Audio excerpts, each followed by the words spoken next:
Saiful yang berada di tanah rantau begitu sangat penasaran. Ia yakin kini ada hubungannya dengan Ihsan yang sejak tadi ia hubungi namun tidak diangkat. Apalagi dengan Adi, lelaki itu juga tidak aktif ponselnya, dan semakin membuat Saiful resah. Karena di antara mereka tak ada yang menceritakan tentang masalah apa. Namun dari penuturan Bima sepertinya keadaannya sedang genting. Malam hari, sekitar jam 10 malam, Saiful menunggu panggilan dari Bima. Saat panggilan diangkat, sudah ada Adi yang terhubung. Bima bercerita panjang lebar jika Ihsan ditemukan pingsan di tempat kerjanya setelah melakukan panggilan video tadi malam. Saat Bima menghubungi Ihsan, pemuda itu begitu ketakutan. Bahkan ia menyebutkan nama Dewi dengan terbata-bata.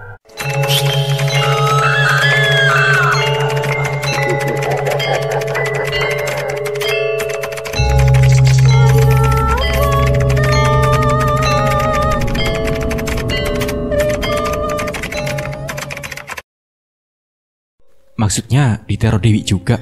Tanya Saiful. Iya, sepertinya Ful. Tapi kayaknya dia parah banget, jawab Bima.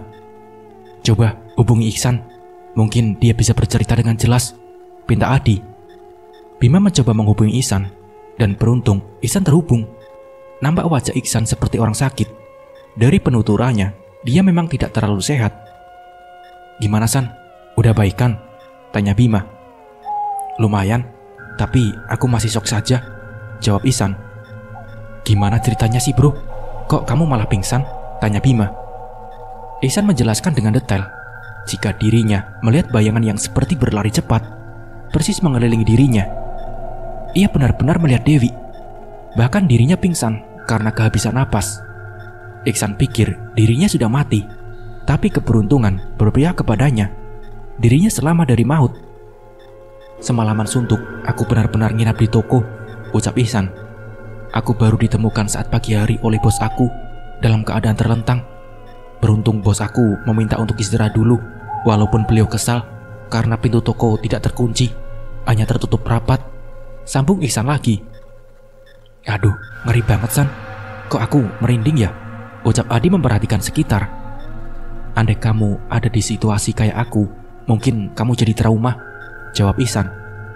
Nah kan, berarti Dewi memang mengincar kita berempat, ucap Bima. Semoga saja aku tidak ditemui si Dewi, amit-amit, ucap Adi bergidik ngeri. Saat Bima dan lain tertawa, berbeda dengan Ihsan yang hanya diam saja. Bahkan tatapan mata Ihsan seperti kosong. Weh San, jangan gitu, ekspresi kamu serem banget, tegur Adi. Ihsan lalu tersenyum, lebih tepatnya menyeringai, lalu berkata lirih. Tunggu giliran selanjutnya Adi. Kamu San, jangan nakut-nakutin dong. Sialan banget sih jadi teman, ujar Adi tersulut emosi. Setelah Ihsan mengucapkan kata tersebut, tiba-tiba panggilan videonya langsung dimatikan dan kembali membuat Adi terus mengumpat kasar. Tapi benar juga sih kata Ihsan, kamu harus tetap waspada. Hanya kamu yang belum ngerasain diteror, ucap Bima terbahak seperti tidak ada penyesalan dalam dirinya. Gak mungkin aku diteror. Orang tiap hari saja aku berada di pasar, kekeh Adi dengan santainya. Aku yakin sosok itu hanya menerornya saat dalam kesendirian, sambung Adi. Saiful hanya jadi pendengar dan sesekali dirinya melempar pertanyaan seputar pencarian terkininya. Beberapa terakhir ini, ia memang selalu teringat Dewi. Rasa bersalahnya terus menghantuinya. Bahkan bayang-bayang Dewi terus-menerus ada di matanya. Ia menyesalinya karena sudah ikut-ikutan dalam hal besar ini. Ia terjun sangat jauh, padahal dirinya sempat menolak ajakan tersebut. Tapi karena sebuah desakan dari sahabat, maka ia akhirnya luluh. Apalagi dengan Bima, selalu menceritakan tentang tubuh Dewi yang sintal itu, mampu membuat mereka terus dibayang-bayangi rasa nikmatnya. Ia tidak munafik, sedikit banyaknya, ia juga menginginkan rasa nikmat untuk mencicipi dari tubuh gadis kembang desa tersebut. Bima terus-menerus mengiming-imingi nikmat surgawi itu. Apalagi Bima menjelaskan setiap inci dari tubuh Dewi. Bahkan jika mendengar cerita dari Bima, ia bahkan hampir meneteskan air liur. Apalagi Bima pernah memergoki Dewi sedang mandi, yang kebetulan kamar mandinya terdapat celah ventilasi. Dari situ, Bima banyak mengetahui tentang lekuk tubuh sintal dan mungil itu. Bahkan Bima juga sempat merekam Dewi saat mandi, dan rekaman video itu ia bagikan pada grup WA mereka dan mampu membuat mereka semakin penasaran dengan rasanya. Di saat sudah tidak ada lagi yang perlu dibicarakan, akhirnya panggilan video dimatikan. Saiful langsung tidur pulas, sedangkan Adi di pasar dan Bima yang kini sedang di rumah, ia sangat menghindari pergi ke kebun saat malam hari. Entah kenapa saat kejadian akhir-akhir ini nyalinya semakin ciut, ditambah kejadian pada Ihsan yang tak kalah menyeramkan. Barang bukti Dewi sudah dimusnahkan Ihsan dan dijual oleh Bima, sedangkan Adi tak membawa barang apapun. Tapi ada barang lagi yang disimpan oleh Saiful, yaitu berupa pakaian Dewi yang kini berada di dalam lemari pakaiannya. Bahkan sejak awal dipakai Dewi, pakaian tersebut tidak pernah dicuci Saiful. Bahkan aroma tubuh Dewi masih melekat di pakaian itu. Entah kenapa Saiful begitu candu dengan aroma tubuh Dewi. Tak jarang dirinya diam-diam menghirup aroma pakaian Dewi yang begitu wangi dan tak puas. Pakaian dalam serta baju dan roknya masih dilipat dengan rapi oleh Saiful. Bahkan ia berbohong pada teman-temannya jika dirinya sudah melenyapkan barang bukti. Pikir Saiful, teman-temannya juga tidak tahu jika dirinya masih menyimpan pakaian Dewi yang mampu membuat dirinya sedikit mengobati rasa rindu. Di tempat yang berbeda, Adi begitu sangat santai. Dirinya merasa sangat aman karena di sekelilingnya dipenuhi oleh keramaian. Adi tidak terlalu memikirkan masalah teman-temannya, karena ia pikir mereka hanya takut dan merasa bersalah. Maka dari itu, mereka sering berhalusinasi. Adi merasa beruntung jika dirinya tak terlalu kecintaan pada gadis itu. Rasa cinta yang ia miliki dulu seketika langsung berubah menjadi sakit hati dan amarah. Ia tidak terlalu memikirkan Dewi. Ia hanya fokus bekerja agar bisa kabur dari desa ketika dirinya sudah banyak mendapatkan uang. Baginya, desa sudah tidak aman karena semua orang hampir dicurigai. Maka dari itu, Adi hanya sibuk bekerja agar bisa pindah dari desa yang banyak menyimpan rahasia dirinya, juga teman-temannya. 1 minggu berlalu, mereka sudah lama tidak melakukan panggilan video sekedar bertukar kabar, tapi hanya sesekali mengirimkan pesan WhatsApp jika diperlukan. Mereka berempat masing-masing sibuk. Ihsan juga sudah baikan. Setelah sejak kejadian itu, ia langsung mengalami trauma, bahkan sempat jatuh sakit selama 2 hari. Bro, tadi aku ke kebun sendirian lewat bangunan sekolah. Aku merasakan ada yang memperhatikan aku dari balik bangunan itu, ungkap Bima. Kamu itu terlalu parno, Bim, cemen, balas Adi. Seriusan? Makanya akhir-akhir ini aku malas banget untuk ke kebun. Padahal cabai aku sudah pada merah-merah, balas Bima lagi. Pinta Adul nemenin kamu, Bim. Sayang bener cabai mahal gak dipanen. Itu duit juga, ujar Ihsan. Iya, kalau kamu takut pinta orang saja bantu panennya, usul Saiful. Sudah, Ful. Sudah aku suruh buat orang panen cabai aku, balas Bima. Sudahlah, jangan saling ejek, berisik, ucap Saiful lewat voice note-nya. Dan seketika langsung mereka mengirimkan emot tertawa. Saiful tidak menanggapinya karena ia sudah begitu ngantuk. Bahkan suara notifikasi pesan yang masuk tak dihiraukan lagi. Namun tiba-tiba Saiful teringat sesuatu. Jika seingatnya waktu itu Dewi memakai sandal hitam yang ia ingat sandal itu tidak ikut dikuburkan. Saiful langsung mengetikkan sesuatu untuk menanyakannya langsung. Di antara kalian siapa yang membawa sandal Dewi? Tanya Saiful. Aku bawa sepedanya doang, jawab Bima. Aku bawa ponselnya, balas Ihsan juga. Apa mungkin Adi ya? Soalnya kalau aku bawa pakaiannya, balas Saiful. Tiba-tiba Adi langsung mengetik. Aku tidak bawa apa-apa kemarin, tulis Adi. Astaga, dan kemungkinan besar sandal itu masih berada di bangunan sekolah. Seingat aku, sandalnya terlepas tepat di bangunan depan sebelum diseret ke bangunan ke belakang, tulis Saiful panjang. Aduh, kok bisa teledor gitu sih, balas Bima. Sekarang juga di antara kalian harus ada yang ngambil sebelum ada orang yang duluan masuk ke bangunan itu, pinta Saiful dengan harap-harap cemas. Enggak ah, aku nggak mau. Soalnya aku sudah bawa sepedanya, tolak Bima. Aku juga tidak mau, takut diteror lagi, balas Ihsan. Akhirnya mereka saling menolak dan mereka setuju jika Adi yang mengambil sandal tersebut. Karena hanya Adi yang tidak membawa apapun, dan seketika Adi dipaksa untuk mengambil sandal tersebut. Tenang saja, Di. Seingat aku, sendalnya lepas hanya di bangunan depan, ketik Saiful. Dan dengan terpaksa, Adi menyetujuinya, dan ia akan mengambil sendal tersebut sepulang dari pasar nanti. Adi berdejih saat tiba di depan bangunan sekolah tersebut. Ia memperhatikan sekitar, memastikan jika tidak ada orang lain yang memperhatikan gerak-geriknya.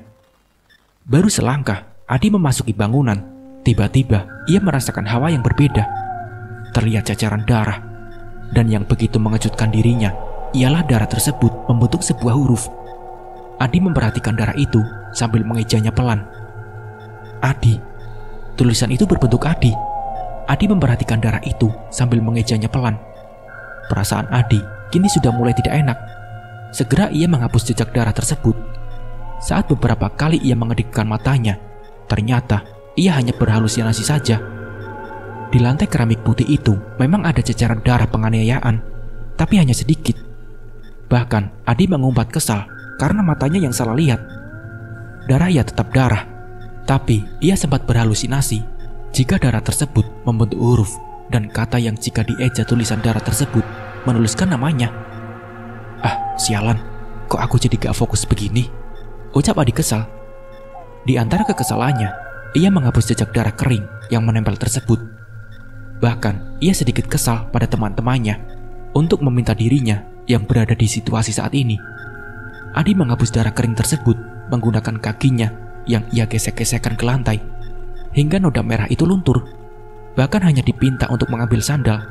Tapi, Adi juga disuruh untuk memeriksanya keseluruhan, agar lebih memastikan kembali jika tidak ada benda yang ditinggalkan atau yang dapat mencurigakan. Sebelum Adi meminta bantuan pada Bima untuk menemani pergi ke sekolah kosong itu, tapi Bima menolaknya dengan alasan jika dirinya sedang sibuk mengantarkan Adul ke kota untuk membeli kebutuhan sekolah. Tak sampai di situ, Adi juga meminta bantuan pada Ihsan setelah mendapatkan penolakan dari Bima. Tetapi yang didapat Adi ialah ia mendapatkan penolakan juga. Bahkan Ihsan terang-terangan tak mau membantu karena dirinya masih takut untuk menjejakkan kaki ke bangunan sekolah tersebut. Mau meminta bantuan pada Saiful mana mungkin. Lalu mau minta ditemani orang lain, ia malah dilarang keras. Bahkan bisa membahayakan mereka berempat. Pasti jika yang diminta tolong akan bertanya-tanya yang tidak seharusnya dijelaskan. Maka dari itu Adi tidak ada pilihan. Akhirnya ia pergi seorang diri saat sepulang dari pasar, dan ia sempatkan untuk mengambil barang bukti berupa sandal tersebut. Sebelum masuk bangunan, ia melihat tak ada yang mencurigakan ataupun ada yang memergokinya. Bahkan jika ia ketahuan, mungkin akan membuat alasan yang sudah ia siapkan. Bangku kosong dan beberapa meja tampak sudah rapuh dan lapuk. Bahkan lantai yang begitu kotor terlihat banyak semut yang membuat rumah di dalam bangunan tersebut. Adi memperhatikan sekeliling, namun tak ada ditemukan sendal yang dikatakan oleh Saiful. Di mana ya sendal itu terlepas? Batin Saiful bertanya-tanya, sembari pandangan terus tertuju pada seluruh sudut ruangan. Matanya mengitari dari sudut ke sudut, namun sendal tersebut tak ia temukan juga. Akhirnya Adi keluar dari bangunan pengap tersebut. Di luar jauh lebih nyaman. Bahkan Adi merasakan penciumannya tak enak ketika berada di dalam ruangan tersebut. Adi juga melihat-lihat halaman bangunan yang ditumbuhi rerumputan dan ilalang yang tak begitu banyak. Ia sesekali menyibak rerumputan jika sendal tersebut terjatuh di luar. Sendal itu tidak ada ya? Gumam Adi kebingungan dan ingin memastikan pada Saiful jika sendal itu tidak ada di bangunan depan. Adi berdiri di jalan setapak menatap bangunan tua yang dipenuhi lumut tersebut. Cukup lama ia memandang, tiba-tiba sebuah tepukan mendarat di baunya dan membuat Adi terlonjak kaget. Astaga, bagi Adi. Maaf bikin kaget, saya perhatikan kamu sedang mencari sesuatu, Di. Tanya Pak Yasin yang kebetulan lewat hendak pulang dari kebun. Tidak Pak, saya hanya melihat-lihat bangunan sekolah saja dan kebetulan sedang lewat, jawab Adi. Beberapa terakhir lalu, saya juga melihat Bima sedang memperhatikan bangunan sekolah ini. Katanya bangunannya sangat mubazir, ujar beliau. Oh begitu ya Pak, mungkin Bima juga merasakan begitu karena bangunannya tak bisa dimanfaatkan sama sekali, tutur Adi takut salah bicara. Oh, terus kenapa tadi kok seperti kebingungan? Ada apa? Tanya Pak Yasin lagi. Enggak kok Pak, dari tadi saya hanya melihat-lihat saja, jawab Adi singkat. Mereka terdiam dengan pandangan terarah pada bangunan kosong tersebut. Bahkan jika dilihat-lihat, bangunan tersebut suasananya berbeda, bahkan menyeramkan. Sayang banget, padahal sekolah ini dulunya banyak kenangannya, kekeh beliau. Iya Pak, sayang banget bangunannya jadi terbengkalai dan malah jadi sarang tikus, tutur Adi sambil memetik korek api untuk menyalakan rokoknya agar terlihat lebih santai. Iya, sangat disayangkan, tapi mau bagaimana lagi? Sekolah di kampung sebelah lebih diminati anak-anak sekarang yang katanya lebih keren dan modern, jawab beliau. Mau kemana sebenarnya Di? Kok tumben-tumbenan lewat sini? Tanya Pak Yasin terus mengajak Adi mengobrol. Bahkan lelaki parubaya itu juga melakukan kegiatan yang sama seperti Adi, yaitu ikut menyalakan rokok. Ingin ke kebun Pak, mau cari Bima. Soalnya tadi katanya Bima ada di kebun, makanya saya mau susul dia, jawab Adi berbohong. Oh begitu, kirain ada keperluan apa malah jalan-jalan ke hutan, kekeh Pak Yasin. Terpaksa Adi terus mendengarkan bicara Pak Yasin yang entah kenapa belum beranjak pergi juga. Padahal hari sudah semakin sore, dan itu membuat Adi semakin gelisah. Adi memperhatikan lelaki jauh lebih tua darinya itu. Tanda-tanda beliau hendak pulang seperti tidak ada, karena beliau masih asik merokok sambil bercerita jika dirinya dulu bersekolah di sini juga. Bahkan beliau juga bernostalgia dengan seseorang perempuan yang kini jadi istrinya. Oh, berarti ini sekolahan sudah ada pada zaman sampean ya Pak? Tanya Adi. Iya, awalnya bangunan di belakang itu saja, tapi katanya bangunan belakang sudah sangat tua. Lalu dibangunlah bangunan yang di depan ini, jelas beliau. Oh begitu ya Pak, jawab Adi terkekeh. Sangat disayangkan sekali, malah sekarang tidak dipakai lagi. Tapi ada yang saya takutkan dengan bangunan kosong ini, ujar Pak Yasin. Apa itu Pak? Tanya Adi. Saya penginnya bangunan ini diratakan saja. Saya takut bangunan begini malah dibuat hal maksiat atau tempat para anak muda bermain, jelas Pak Yasin menatap nanar pada bangunan kosong yang sebagian dindingnya sudah dipenuhi coretan. Maksudnya dihancurin Pak? Tanya Adi memastikan. Iya, saya takut bangunan ini salah digunakan untuk hal yang tidak diinginkan, jawab beliau lagi. Iya Pak, sama, saya juga setuju, tutur Adi melihat langit yang sudah berubah warnanya. Ya sudah Pak, saya pamit nyari Bima, ucap Adi mengakhiri percakapan mereka. Jika diteruskan maka bisa sampai malam. Oh ya sudah, saya juga mau pulang. Maaf, saya terlalu asik ngoceh dari tadi, kekeh beliau. Seperginya Pak Yasin, Adi segera membalikkan badannya. Ia sempat berjalan menuju kebun Bima yang begitu luas dengan gubuk di tengah-tengahnya. Ia yakin Bima tak ada di kebun karena dia sedang pergi ke pasar setahunya. Dirasa Pak Yasin benar-benar sudah pergi jauh, Adi kembali menuju bangunan tersebut. Suasananya lebih dingin dan sejuk, bahkan lebih sejuk dari biasanya. Setelah puas menyilak-nyilak semak-semak, tetapi tidak ditemukan juga, maka mau tidak mau, Adi memilih memasuki bangunan lama yang berada di belakang.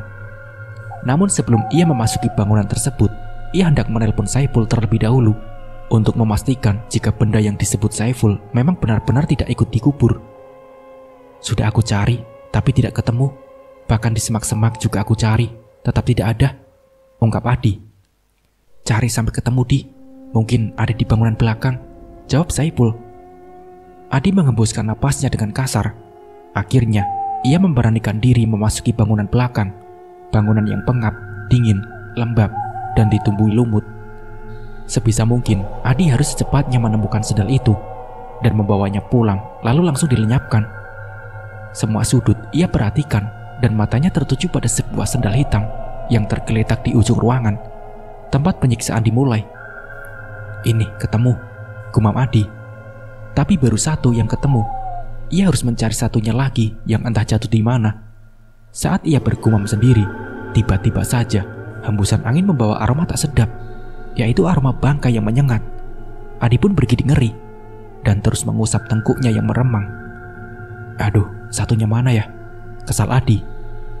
Di saat dirinya sedang fokus mencari, Tiba-tiba ia mendengar sebuah berupa bisikan di belakangnya dengan lirih. "Satunya ada di dekat kuburanku," ucap suara itu. Sekujur tubuh Adi merinding, tiba-tiba bersamaan dengan semilir angin yang berembus. Sejenak membuat hawa semakin sejuk. "Satunya ada di dekat kuburanku," bisik suara itu lagi, dan membuat Adi seketika menoleh ke belakang. Namun tidak ada apa-apa di belakangnya. Adi mengedarkan pandangannya pada setiap sudut ruangan. Matanya awas menatap sekitar. Hanya ia seorang diri di bangunan tersebut. Dan tidak mungkin jika itu adalah suara Pak Yasin.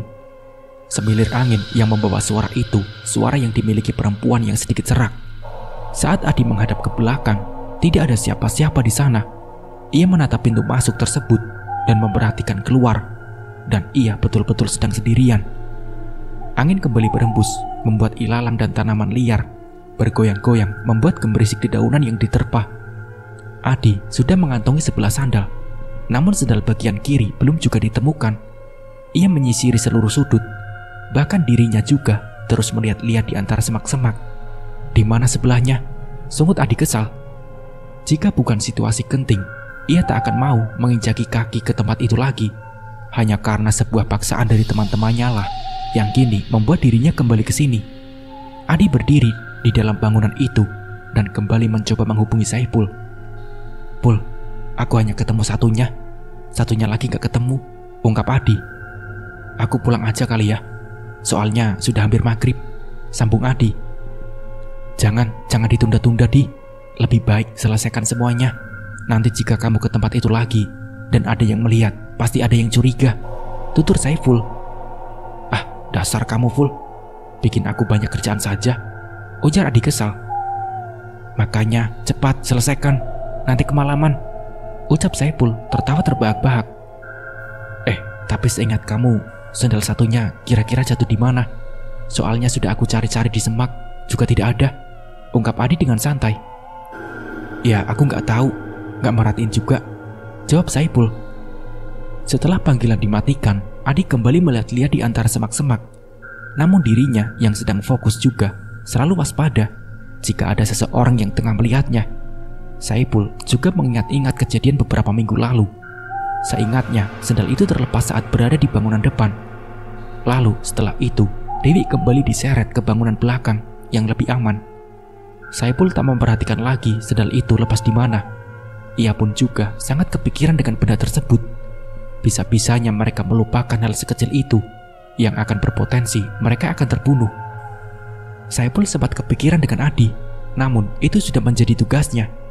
Akibat kelalaian mereka, dan Adi langsung pulang saja, maka itu sudah keharusan mendapatkan gilirannya. Semoga Adi cepat menemukan sandal itu, gumam Saiful sembari bersantai menunggu kabar dari Adi selanjutnya. "Sialan, masih gak ketemu juga," umpat Adi terus menyilak-nyilak semak-semak saat Dewi diseret. Adi sesekali bersembunyi jika ada orang yang kebetulan lewat dari kebun. Beruntung mereka tak melihat Adi. Namun Adi juga nampak lega jika di kebun sana masih banyak para warga yang belum pulang ke rumah. Jadi ia tak perlu risau dan takut. Saat sibuk mencari-cari, Adi kembali bersembunyi karena ada seorang lelaki yang melintas dengan berjalan kaki menuju pulang dari kebun. Tampak lelaki itu berjalan lebih cepat ketika melintas di depan bangunan. Bahkan orang tersebut sesekali berlari kecil. "Itu kan si Amar," gumam Adi yang sempat menjahili anak tetangganya tersebut. Adi menangis seperti terisak-isak untuk menakut-nakuti remaja itu. Amar sempat menoleh ke arah bangunan dan langsung berlari secepat mungkin seperti dikejar hantu. Wajah Amar memucat, bahkan remaja itu berlari secepat mungkin sambil berteriak nyaring menyebutkan kata hantu. Adi yang melihatnya tertawa terpingkal-pingkal. Ia sangat puas mengerjai remaja yang sok pemberani itu. Sudah lama ia kesal pada Amar yang suka ngomong tinggi. "Rasain kamu bocah tengil," gumam Adi sembari tertawa terbahak-bahak. Adi hendak memutuskan pulang karena sejak tadi ia benar-benar tak menemukan pasangan sandal Dewi. Saiful pun juga tidak tahu sandal itu terjatuh di mana, dan semakin membuat Adi pusing karena sedari tadi cukup lama dirinya mengitari rerumputan mencari-cari benda tersebut. "Pulang aja, udah mau maghrib," gumam Adi dalam hati sambil memperhatikan langit yang mulai gelap. ditambah di masjid-masjid terdekat sudah terdengar suara orang yang mengaji yang dinyalakan melalui speaker. Adi langsung melangkah pulang. Namun ia ingat jika dirinya belum sepenuhnya mencari sampai ke belakang bangunan, yaitu tempat di mana terkuburnya jasad Dewi. Tak lupa juga, dirinya terus memperhatikan semak-semak yang mereka lalui waktu itu. Seingatnya, setelah Dewi sudah lenyap, mereka menyeret Dewi ke belakang melalui semak-semak yang saat ini Adi lewati. Adi memperhatikan sekitar yang sudah gelap. Di bawah naungan pohon rumbia, Adi terus menyisiri seluruh sudut. Bahkan satu sudut tak pernah ia lewatkan. Adi menyilak rerumputan yang tinggi-tinggi. Bahkan jika ada seseorang yang ke belakang bangunan ini, bisa dipastikan mereka tidak akan ada yang mengira jika ada jasad yang terpendam di bawah sana.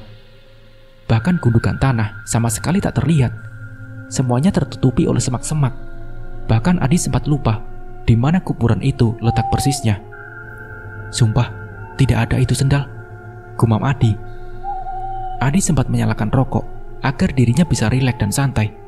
Apalagi ia juga diikuti nyamuk, dan merokok mampu membuat binatang kecil itu tidak mengerumuninya. Di sini gak ada, di situ juga tidak ada, gumam Adi. Tapi ia begitu ingat jika Dewi sempat disandarkan di dinding bangunan yang tak jauh dari dirinya. Adi melihat-lihat terakhir kali ini di mana Dewi sempat disandarkan, dan ia menyelak semak-semak belukar yang begitu rimbun itu. Lantas, saat ia fokus mencari-cari di belakang bangunan, akhirnya Adi menemukan sebuah sandal itu. Sandal jepit berwarna hitam dan bagian tumitnya mempunyai lis putih.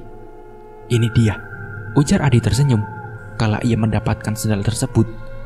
Dan segera ia memasukkan sandal tersebut ke dalam kresek hitam, dan ia bungkus dengan 2 lapis kresek lagi.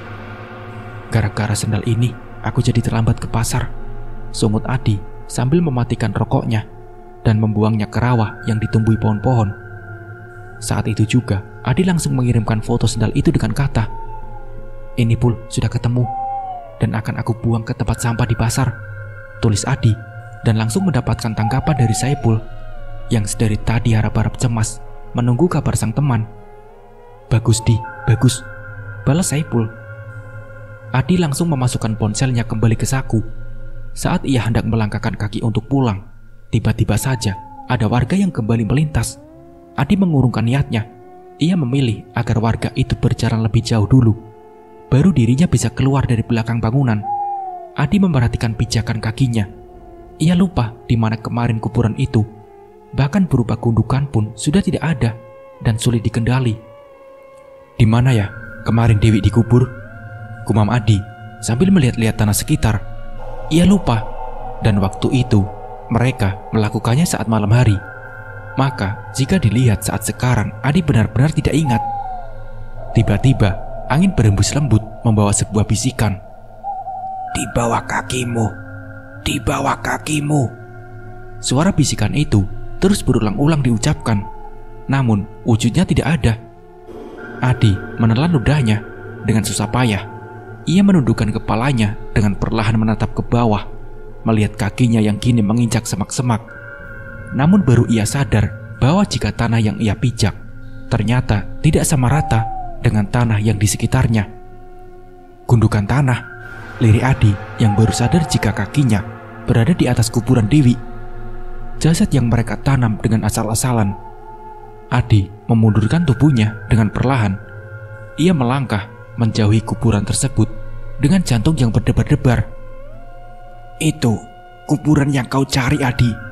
Di bawah sana ada jasadku. Itu kuburan yang kau cari. Di bawah kakimu itu ada jasadku."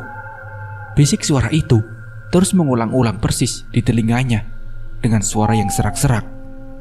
Adi menjauhi belakang bangunan. Ia mencoba berlari menuju jalan untuk pulang. Namun berusaha ia berlari cepat, suara itu malah kalah semakin jelas terdengar, bahkan mengikuti langkahnya. Di saat ia begitu panik, tiba-tiba ia jatuh terjerembab karena kakinya salah pijak. Kakinya mengenai tanaman rambat. Pegik Adi berusaha untuk bangkit. Di saat Adi berusaha untuk bangkit, siluet bayangan tiba-tiba melintas di sampingnya. Perasaan Adi semakin gelisah, panik bercampur takut. Saat ia sudah bisa bangkit kembali, Adi langsung menuju jalan pulang. Namun saat dirinya sudah tiba di jalan setapak, ada seseorang yang sengaja menghalangi jalannya. Suasana yang sudah gelap, sendirian, dan ia harus dihadapkan dengan sosok yang begitu menyeramkan. Suara Adi tercekat di tenggorokan. Ia menatap sosok itu dengan mata yang membulat. Tak percaya jika yang ia lihat adalah sosok kembang desa yang sempat sangat ia kagumi. Dewi, lirik Adi pelan. Sosok itu berjalan mendekati Adi, sedangkan Adi berusaha menjauhinya dengan melangkahkan kaki ke belakang dengan cara mundur. Kau datang untuk mencariku bukan? Kau datang ke sini untuk menggunjingku. Dan inilah aku, ujar sosok itu lagi, terus memangkas jarak di antara Adi. Tolong jangan sakiti saya, ucap Adi dengan gemetar. Sosok di hadapannya menyeringai tajam, menatap Adi yang memohon agar tidak disakiti. Sedangkan ia lupa jika dirinya sangat kasar dan brutal saat memerkosa dan menyakiti perempuan itu. Tolong lepaskan saya minta maaf, ujar Adi, terus memohon agar ia tidak diganggu. Bahkan Adi membuat alasan jika dirinya adalah seorang tulang punggung keluarga. Saya minta maaf, tolong lepaskan saya, kata Adi lagi. Sosok itu terus menyeringai mendengar penuturan yang keluar dari mulut Adi, yang sama persis ia lontarkan saat dirinya diperkosa dengan cara kasar. Bahkan di antara pemuda itu sama sekali tidak mendengarkan rintihan kesakitan dan ampunan dari bibir tipisnya. Yang mereka pikirkan hanya untuk bersenang-senang dan memuaskan hawa nafsunya masing-masing. Tolong lepaskan saya menyesal, kata Adi lagi. Teruslah memohon, aku suka mendengarnya, ucap sosok itu, persis menuruti ucapan Adi yang pernah ia lontarkan beberapa waktu lalu. Sosok itu mendekat dan berdiri di depan Adi yang sudah semakin dekat. Sedangkan Adi merasa jika kakinya tak mampu digerakkan sama sekali. Padahal dirinya ingin berlari, otaknya memerintahkan untuk pergi dan menjauh, tetapi kakinya tiba-tiba melemas. Bahkan sekedar untuk mundur saja ia begitu kepayahan. Saya mohon maaf, saya menyesal, ujar Adi merasa jika sangat bersalah. Percuma memohon-mohon, kau sudah kudapatkan, maka nikmatilah, ucap sosok itu, terus menuruti ucapan Adi yang pernah Adi lontarkan dengan ejekan sebelum menikmati tubuh Sintal Dewi. Sosok itu terus mendekat. Wajah yang semula hanya pucat pasi tiba-tiba berubah menjadi menyeramkan. Terdapat lebam di wajahnya, bahkan dari luka tersebut meneteskan darah. Rambut panjang yang ia banggakan semasa hidup kini sudah berubah menjadi acak-acakan. Bahkan rambut panjangnya terlihat berbeda potongannya. Rambut yang dipotong paksa itu tak lain dari ulah Adi yang mengguntingnya secara kasar. Waktu itu Adi tidak berpikir jika yang ia perbuat malah dinampakkan di kemudian hari. Bayangan tentang dirinya menyiksa Dewi terus menghantuinya. Dia menjambak lalu memotong rambutnya, menampar. Bahkan sempat Adi melukai gadis itu menggunakan rokok yang masih menyala dan ditempelkannya kepada tubuh Dewi. Dewi saat itu menjerit kesakitan. Penyiksaan tersebut benar-benar membuatnya dendam dan akan membalasnya. Dan pada akhirnya ia dilenyapkan Bima. Adi berusaha lari dan membalikkan badannya. Kakinya berlari entah kemana. Dan yang terpenting baginya, ia harus bisa kabur dari sosok yang menyeramkan tersebut. Adi berlari sebisa mungkin dan tak berani sedikit pun menengok ke belakang. Tapi ia yakin jika sosok itu terus menghantuinya. Berlarilah sebisa kau, bisik sosok itu lembut yang terdengar di telinga Adi. Napas Adi tersengal-sengal. Debaran jantungnya berdetak kencang. Tubuhnya berkeringat dingin dan pandangannya buram. Ia bahkan tidak tahu arah kemana ia berlari. Ia menuju ke sembarang arah. Langit semakin gelap. Jarak pandang begitu sulit karena tidak ada penerangan sedikit pun. Kakinya berlari bukannya membawa ke tempat keramaian, melainkan ia malah memasuki hutan lebih dalam lagi. Bahkan Adi baru sadar jika dirinya kini berada di perkebunan warga. Dan ia baru ingat jika berada di kebun cabai milik Bima. Adi melihat ke arah gubuk yang berada di tengah-tengah kebun. Ia berharap ada Bima di dalam gubuk tersebut. Kakinya terus melangkah cepat untuk menggapai gubuk tersebut. "Bim, Bima, tolong aku Bim," teriak Adi mendekati gubuk. Dan saat ia sampai di gubuk,